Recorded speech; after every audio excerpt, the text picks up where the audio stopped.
Hello friend, কেমন আছো তোমরা সবাই? আশা করি তোমরা সবাই খুব ভালো আছো। আমরাও কিন্তু খুব ভালো আছি। দেখো, অনেক দিন পরে আমি এই ভিডিওটা পোস্ট করছি। ভিডিওটা করা ছিল সেকেন্দ্রাবাদে যখন ছিলাম তখন। আর সেকেন্দ্রাবাদ থেকে চলে এসছি প্রায় তোমার মানে 2 মাস হয়ে গেছে সেকেন্দ্রাবাদ থেকে চলে এসছি।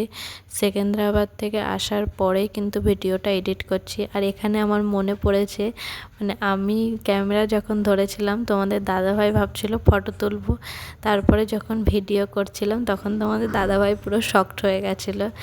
দেখো, গিফটটাও নিয়ে কিন্তু আমি নিচে চলে এসেছি ভূমিপুটুকে নিয়ে। এদিকে তোমাদের দাদাভাই গাড়ি বের করছে আর আমাদের প্যাকিং করতে করতে প্রায় 2টো বেজে গেছিলো যেতে যেতে। আর দিদি কিন্তু বারবার ফোন করছিল কখন আসবি কখন আসবি।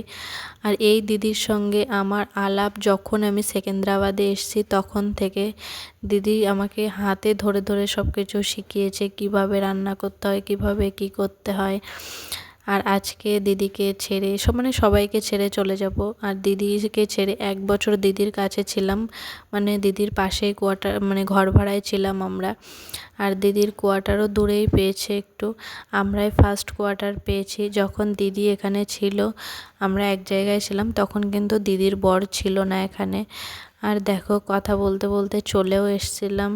আর দিনটি ছিল বিশ্বকর্মা পুজোর দিন। মানে এখানে গাড়ির পুজো দেখে মানে এখন মনে পড়লো যে বিশ্বকর্মা পুজোর দিন আমরা খেতে গেছিলাম।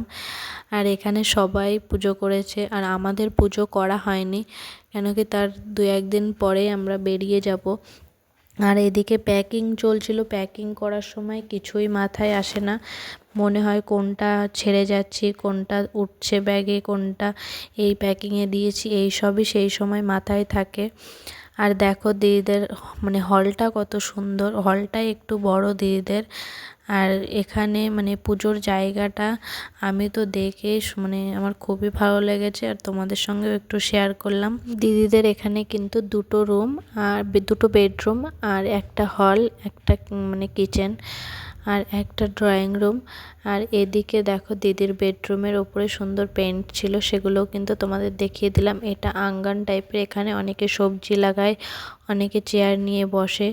আর এটা দিদির মানে হলে ফ্রিজ, ওয়াশিং মেশিন, বাক্স এইসবই রেখে দিয়েছে।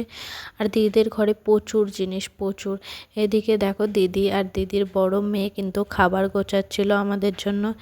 এদিকে রাকেশকে সাজিয়ে দিয়েছে পুরো জামাই আদর, মানে লাউ দিয়ে মাছের মাথা, ডাল, সর্ষে ইলিশ, খাসির মাংস, স্যালাড, রায়তা, মানে সব কিছু একদম পুরো মানে সুন্দর করে। ওদিকে দিদি আমার খাবারটাও দিয়ে দিচ্ছিল যে খেয়ে নে তুই। আর আমরা দুজন মিলে একসঙ্গে খেয়ে একটু গল্প করছিলাম। তারপরে দাদা আসলো বিকালে, তারপরে দাদাকে খেতে দিচ্ছিল ওদিকে। আর আমি কিন্তু বাড়ি চলে যাবো বলছিলাম, তাই তোমাদের দাদাভাই নিতে আমাকে এসছিল। আর এখন যাচ্ছি আমি বাড়িতে। চলো তাহলে আজকের ভিডিওটা এই পর্যন্ত। বাই সবাইকে, ভালো থাকবেন।